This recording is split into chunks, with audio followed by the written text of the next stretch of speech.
Hello students, कैसे हैं आप सब। मैं हूं सुरेश। आज हम class 8th NCERT linear equation in one variable exercise 2.2 के क्वेश्चन नंबर 13 से लेके 16 तक करेंगे। पिछले वीडियोस में हमने बाकी वाले पिछले क्वेश्चन हमने कवर कर दिए हैं, तो आज हमारे पास क्वेश्चन नंबर 13, 14, 15 और 16 है। चलिए क्वेश्चन नंबर 13 स्टार्ट करते हैं। क्वेश्चन नंबर 13 में हमें कहा गया है a rational number is such that when you multiplied it by 5/2 and add 2/3 to the product you get -7/12 what is the number। कहा गया है कि हमारे पास एक रैशनल नंबर है, अगर हम उस रैशनल नंबर को 5/2 से मल्टीप्लाई करते हैं और जो हमारा रिजल्ट आएगा उस रिजल्ट में हम 2/3 को ऐड करेंगे तो हमें क्या मिलेगा, -7/12। तो हमें वो रैशनल नंबर निकालना है। तो चलिए रैशनल नंबर निकालने के लिए हम लेट कर लेते हैं rational number. Let the rational number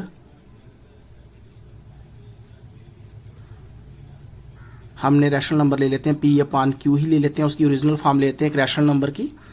according to question के तहत हमें बोला गया है कि अगर आपके पास एक रैशनल नंबर P/Q है, अगर हम उस रैशनल नंबर की मल्टीप्लाई करते हैं 5/2 जो कि हमने मल्टीप्लाई कर दिया तो हमारा जी एक रिजल्ट बन गया। इस रिजल्ट के साथ अगर हम 2/3 को ऐड करते हैं तो हमें क्या मिलता है, -7/12 मिलता है। तो हमारी ये कंडीशन आ गई। अब इस कंडीशन में हमें क्या करना है, पहले जो चीज ब्रैकेट के अंदर है पहले हमें उसको सॉल्व करना है। तो उसको क्या करना है, अभी इनके बीच में इनटू है तो न्यूमिनेटर की न्यूमिनेटर के साथ होगी तो क्या होगा 5p, नीचे आ जाएगा 2q plus 2/3 is equal to -7/12। यहां तक आपको क्लियर हो गया होगा। इसके बाद हमने क्या करना है, 5p/2q, जहां से इसको करने के बहुत सारे मेथड है, हम यहां से इसको क्रॉस मल्टीप्लिकेशन करके भी कर सकते हैं। हम ऐसा करते हैं, -7/12 अपनी साइड पे रहा, हम 2/3 को इस साइड से ट्रांसपोज करके दूसरी साइड ले जाते हैं तो 2/3 हमारे पास इस साइड आ गया। अब आप देखेंगे 5/2 p/q इज इक्वल टू, अगर हम इनकी क्रॉस मल्टीप्लिकेशन करते हैं तो क्या आएगा हमारे पास, अगर इसकी मल्टीप्लाई इसके साथ करते हैं तो -21, अगर हम इसकी मल्टीप्लाई करते हैं तो -24 और नीचे आ जाएगा हमारे पास 36। अगर हम इससे आगे जाएंगे तो देखते हैं 5/2 हमारे पास है, ऊपर p है और नीचे q है। इसके बाद अगर हम इसकी मल्टीप्लाई करते हैं तो ऊपर हमारे पास आ जाता है -45 और नीचे आ जाएगा 36। अगर हम इससे आगे जाते हैं तो 5p, सॉरी मैंने इसको स्टेप को फिर से रिपीट कर दिया, -45/36। आगे हम क्या करेंगे, P/Q हमें जो एक रैशनल नंबर निकालना है उसमें हमें क्या करना है, जो 5 है वो नीचे आ जाएगा और जो 2 है वो ऊपर। इसके बाद हमारा जो 2 है वो ऊपर न्यूमिनेटर में चला जाएगा और जो 5 है वो 36 के पास आ जाएगा। तो यहां से हमारे पास क्या होगा, -45 × 2 हो जाएगा और नीचे हमारे पास 36 पहले का था और ऊपर से जो 5p के साथ था वो इसके डिनोमिनेटर में आएगा। अगर जहां से हम इसको सिंपल करते हैं तो आप देखिए 5 1 जा 5, 9 जा 45, जहां से 2 1 जा 2 और इसको हम करेंगे तो यहाँ पे कितना आ जाएगा, 18 आ जाएगा। अगर हम फर्दर आगे जाते हैं तो हमारे पास आएगा 9/18। अगर हम इसको सिंपल करते हैं तो हमारे पास आएगा 1/2। देयरफॉर जो रैशनल नंबर हम निकालने जा रहे थे P/Q वो हमारे पास आ गया 1/2। तो हमारा ये रैशनल नंबर हमने जहां से फाइंड आउट कर दिया है। इसके बाद हमारे पास क्वेश्चन नंबर जो 2 है आप उसको देखिए। इसमें बोला गया है Mariam is a cashier in a bank. Mariam एक कैशियर है बैंक में। She has currency note of denomination. उसके पास करेंसी नोट्स हैं, कौन कौन से हैं, 100 रुपीज के भी हैं, 50 रुपीज के हैं और ₹10 के हैं। और उनकी जो रेशो है, उनके पास जो नोट हैं उनकी जो रेशो है वो है 2:3:5। इसका मतलब जो 100 वाले हैं वो 2 रेशो में है, जो 50 वाले हैं वो 3 रेशो में है और जो 10 वाले हैं वो 5 रेशो में है। जिस तरह से हमें सीक्वेंस में दिया गया है उसी तरह से हमें इनकी सीक्वेंस में इनकी रेशो दी गई है। हमें इसमें ये निकालना है the total cash with Mariam is 4 lakh. तो मरियम के पास जो टोटल कैश उसके पास है वो 4 लाख है। हमें ये बताना है कि कौन सी डिनोमिनेशन के 100 रुपीज की डिनोमिनेशन के कितने नोट हैं उसके पास, ₹50 डिनोमिनेशन के कितने नोट हैं, और ₹10 करेंसी के उसके पास कितने नोट हैं। तो उसको करने के लिए हमें सबसे पहले क्या करना है, जिस चीज को हमें निकालना है सबसे पहले हम नोट कर लेते हैं total money. Total money with her, उसके पास टोटल मनी है कितनी, मरियम के पास टोटल मनी है ₹4 लाख। इसको हम सबसे पहले लिख लेते हैं। अब हम रेशो के तहत हम निकालते हैं, तो उसके बाद हम लेंगे let the numbers of currency notes of rupees. हम पहले ₹100 के करेंसी नोट ले लेते हैं। वो हमारे पास कितने होंगे, लेट कर लेते हैं 2, उसकी रेशो थी, साथ में उसके एक्स लगा देते हैं। इसी तरह से आपने लिखना है करेंसी नोट। मैं यहाँ पे लिख लेता हूँ ऑफ रुपीज, यहाँ पे मैं ले लेता हूँ 50 के कितनी पास हमारे पास कितने होंगे करेंसी नोट, 3x। ये भी हमने लेट कर लिया। इसी प्रकार आपने ये लिखना है let the number of currency note of rupees. यहाँ पे आपने कर देना है रुपीज। अगर हम 10 के लेते हैं तो 10 की रेशो क्या है, 5x, 5 और साथ में x हो गया। जी हमारे पास नंबर ऑफ नोट्स आ गए कि जो हर करेंसी के नोट हमारे पास होंगे अकॉर्डिंग टू क्वेश्चन। अब हमें यहाँ से ये करना है, जो हमारे पास कैश होगी वो क्या होगी, हमारे पास 100 रुपीज नोट की कैश कितनी होगी वो निकाल लेते हैं। कैश ऑफ ₹100 नोट, जो 100 रुपीज के नोट हम मेरे पास या मरियम के पास हैं, उनमें जो कैश होगी वो कैश कितनी बनेगी। हमें क्या करना है, यहाँ पे 2x तो नंबर ऑफ नोट्स मेरे पास हैं, तो अगर मैं 100 से उसको मल्टीप्लाई करता हूँ तो मेरे पास जो कैश होगी वो टोटल कैश होगी 200x, कि 100 रुपीज वाले नोट्स की इतनी कैश मेरे पास होगी। इसी प्रकार cash of ₹50 notes, 50 rupee note की कैश मेरे पास कितनी होगी, 3x तो नंबर में है और 50 अगर मैं उनके साथ मल्टीप्लाई करता हूं तो ये हो जाएगा ₹150x की जो हमारे पास कैश 50 रुपीज के नोट होंगे।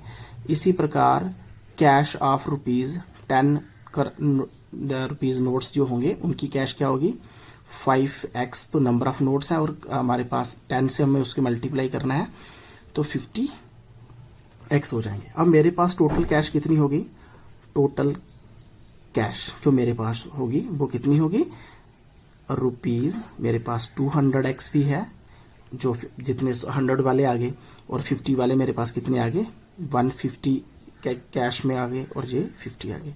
अगर हम इन सबको प्लस करते हैं तो हमारे पास 400x आ जाता है, जो मेरे पास एक टोटल कैश बन गई है। ठीक है, ये मैंने पहले स्टार्टिंग में लिखा था टोटल कैश विद हर, और जे भी टोटल कैश विद हर है। जे हमारे तहत है कि क्वेश्चन में जो चीज हमें बोली गई है हमने उसके तहत इसको कर लिया है। इसका मतलब टोटल कैश जो उसके पास है वो 4 लाख है, लेकिन अगर हम क्वेश्चन के तहत करते हैं तो उसके पास टोटल कैश जो है वो 400x है।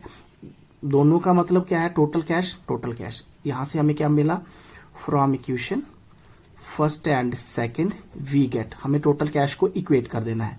टोटल कैश को अगर हम इक्वेट करते हैं तो हमारा 400x इधर आ जाएगा और रुपीज जो 4 लाख है वो हमारे पास इस साइड आ जाएगा, क्योंकि दोनों ही टोटल कैश हैं। यहां से हमें x की वैल्यू निकाल लेते हैं। x की वैल्यू निकालेंगे तो क्या होगा, 4 लाख ऊपर आ जाएगा और 400 उसके डिनोमिनेटर में जाएगा। 20 से कट हो जाएंगी और x क्या आएगा, 4 1 जा 4, तो हमारे पास 1000। तो x की वैल्यू क्या आ गई, 1000 आ गई। अब हमें नंबर ऑफ नोट निकालने हैं कि कौन कौन से नोट के करेंसी नोट के हैं जो हमने इनिशियल में लिया था।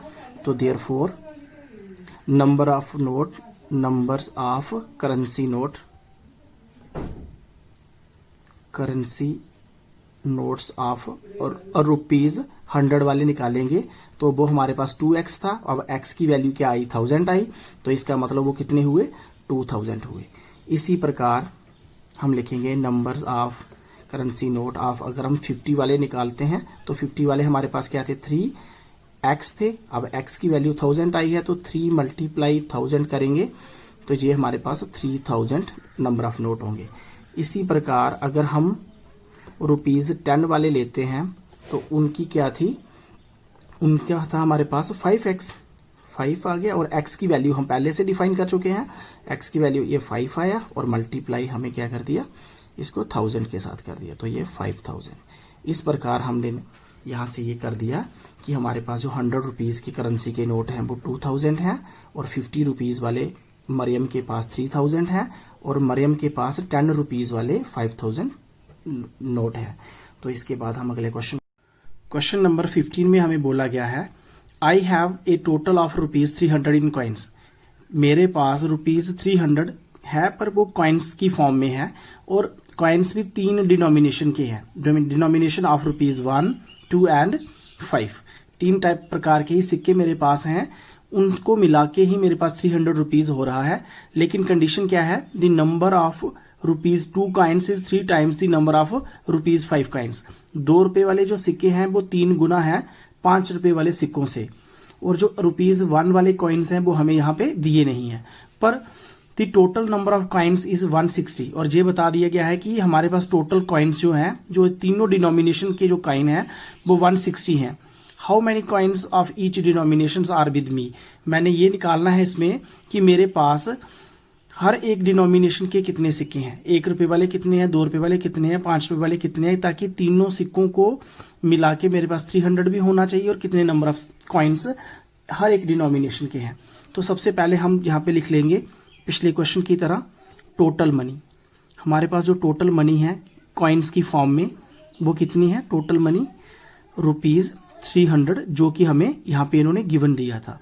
हमें एक चीज़ और गिवन थी, वो थी total numbers of coins. Total number of जो कॉइन्स हैं वो भी मुझे गिवन दे दिया है, वो कितने हैं, 160 हैं। अब यहाँ पे मुझे सबसे पहले नंबर ऑफ कॉइन्स पता होने चाहिए कि कौन कौन से कॉइन कितने कितने हैं।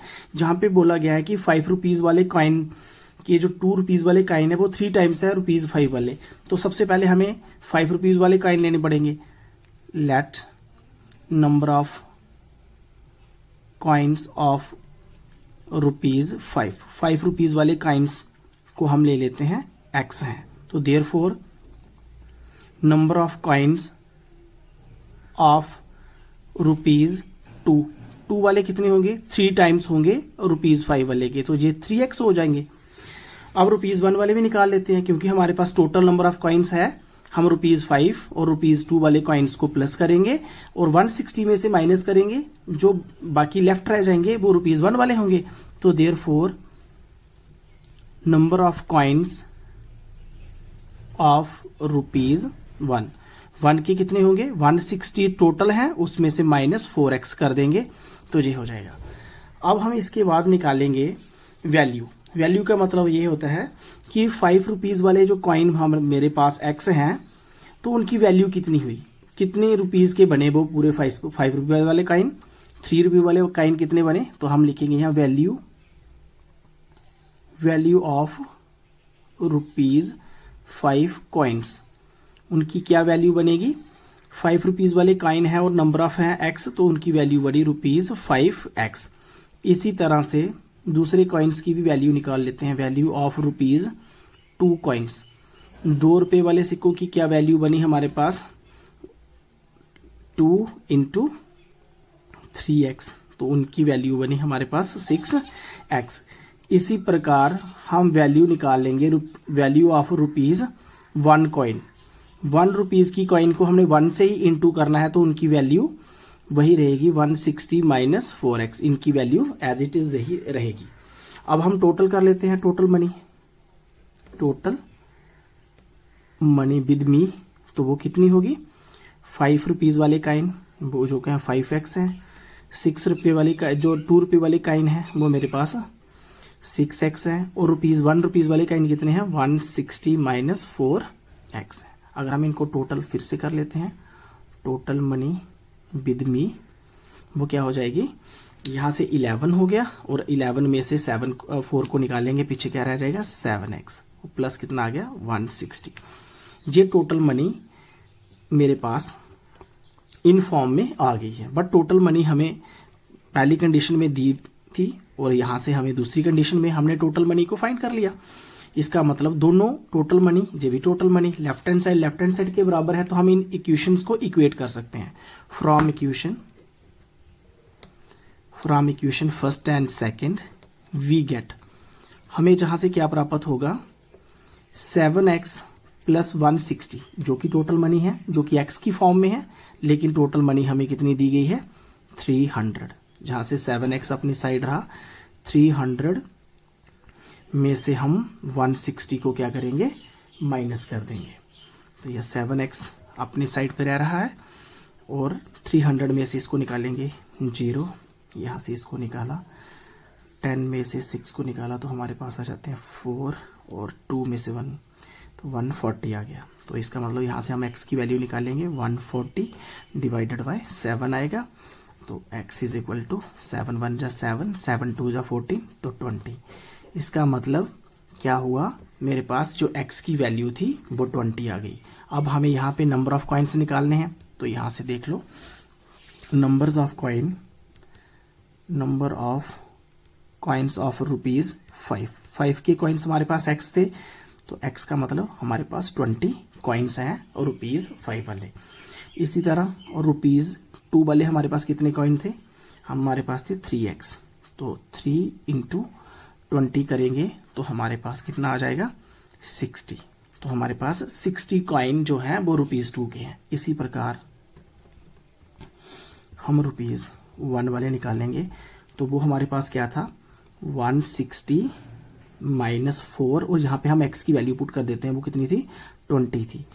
तो अगर हम 160 ये आ गया और 4 की 20 के साथ अगर इंटू करते हैं तो 80 आता है। तो इसका मतलब 160 में से 80 को हम माइनस करेंगे तो हमारे पास 80 आ जाएगा। इस प्रकार हमने देख लिया, हमने तीनों डिनोमिनेशंस के नंबर ऑफ जो कॉइन्स थे वो इस तरह से हमने निकाल लिए हैं। अब हम अगले क्वेश्चन की तरफ चलते हैं। लास्ट क्वेश्चन जो 16 है, इसमें कहा गया है, the organiser of an essay competition decide that a winner in the competition get a prize of ₹100। एक ऑर्गेनाइजर ने ये डिसाइड किया कि वह एक ऐसे कंपटीशन करवाएगा और उस कंपटीशन में जो विनर होगा उसको प्राइज मनी ₹100 दी जाएगी। And participant who does not win, और वो पार्टिसिपेंट जो इस कंपटीशन को जीत नहीं पाएगा उसको ₹25 दिए जाएंगे। The total prize money distributed is ₹3000। और ये भी कंडीशन है कि विनर और लूजर जो होंगे उनके बीच में सिर्फ ₹3000 ही बांटा जाएगा। अगर हमारे पास टोटल पार्टिसिपेंट 63 हैं तो हमने यहाँ से ये निकालना है कि जो विनर होंगे उनको हम कितनी प्राइज मनी देंगे और जो नहीं जीत पाए उनको हम कितनी प्राइज मनी दे पाएंगे। यहाँ पे यही पूछा गया है, finds the number of winners if the total number of participant. हमें सिर्फ नंबर ऑफ विनर्स ही यहाँ पे निकालना है। उसके लिए सबसे पहले हम पिछले क्वेश्चन की तरह यहाँ भी ले लेते हैं। सबसे पहले आ जाएगा टोटल प्राइज मनी, जो हमारे पास टोटल प्राइस है उसकी जो मनी उन्होंने डिसाइड की हुई है वो है ₹3000। अब टोटल नंबर ऑफ पार्टिसिपेंट भी निकाल लेते हैं। टोटल नंबर्स ऑफ पार्टिसिपेंट जिन्होंने उस ऐसे कंपटीशन में हिस्सा लेंगे, पार्टिसिपेंट, वो हमारे पास आते हैं 63। तो मान लेते हैं जो विनर है हमारे पास, अभी नहीं पता है हमारे पास विनर कितने हैं, सबसे पहले हम विनर ले लेते हैं। तो let the number of winner, जो हमारे पास विनर है जो हमने निकालना है वो हमारे पास x है। तो विनर हमारे पास x आ गए, तो जो नहीं जीत पाए वो कितने होंगे वो भी कर लेते हैं। तो देयरफॉर नंबर ऑफ पार्टिसिपेंट बोल सकते हैं, number of participants who does not win, जो नहीं जीत पाए वो कितने होंगे। टोटल 63 अगर हमारे पास पार्टिसिपेंट हैं तो उसमें से अगर विनर को माइनस कर लेंगे पीछे वही बचेंगे। टोटल हमारे पास 63 और उसमें से अगर हम विनर को माइनस कर लेंगे तो बाकी जो भी हमारा रिजल्ट आएगा वो वही लोग होंगे जो उस ऐसे कंपटीशन को नहीं जीत पाए। अब हम जहां से देखते हैं कि प्राइज मनी उनको विनर को क्या मिलेगी, उसके लिए ₹100 है। तो prize money given to winner, winner को जो प्राइज मनी है वो हम कितनी देंगे, ₹100 देंगे और विनर हैं कितने x, तो इसका मतलब क्या हुआ ₹100x वो अमाउंट बनेगी जो हम विनर्स के बीच में बांटेंगे। इसी प्रकार prize money given to who does not win, जो जीत नहीं पाए होंगे उनके बीच में हमने कितनी प्राइज मनी डिस्ट्रीब्यूट करनी है, ₹25 डिस्ट्रीब्यूट करनी है। वो है कितने, 63 माइनस एक्स। इसको थोड़ा सा और आगे कर लेते हैं। अगर हम इसकी मल्टीप्लाई करेंगे 1475 आएगा। अगर हम इसके साथ करते हैं तो यहाँ पे आएगा 25। तो ये प्राइज मनी है जो हम लूजर समझ लो, जहाँ वो लोग जो जिन्होंने सिर्फ हिस्सा लिया बट वो जीत नहीं पाए हैं। अब टोटल प्राइज मनी कितनी हो गई जो हमने बांटी है, total prize money distributed among the participants, distributed amongst लिख दो, विनर्स और as well as losers among the participants.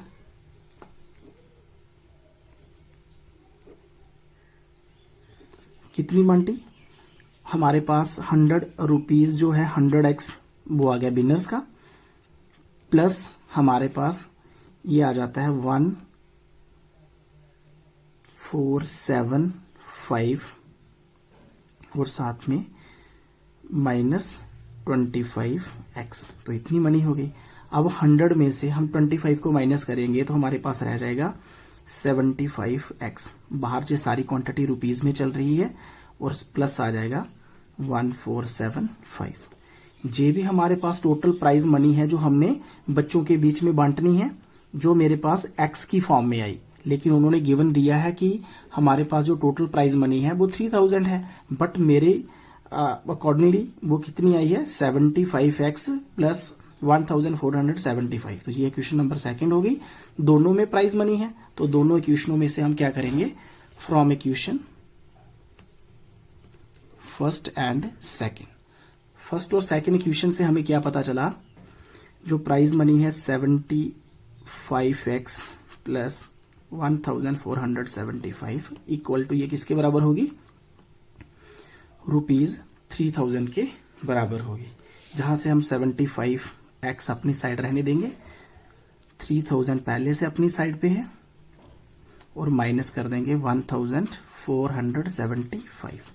अगर हम ये इसमें से माइनस करेंगे 75x रुपीज, अगर 3000 में से हम इसको माइनस करते हैं, माइनस करने के बाद हमारे पास रिजल्ट आएगा 1425। तो यहाँ से हमें x की वैल्यू निकालनी है, तो x की वैल्यू निकालने के लिए हमें क्या करना पड़ेगा, x is equal to ₹1425 divided by 75।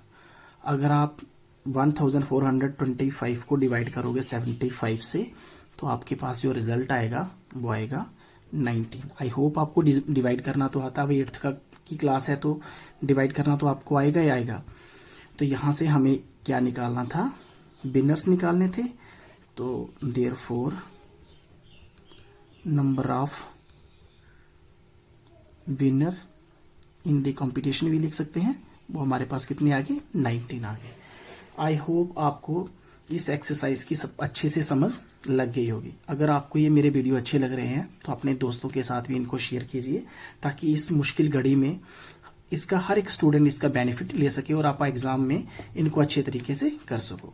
तो आप प्लीज़ इनको अच्छे तरीके से देख लो।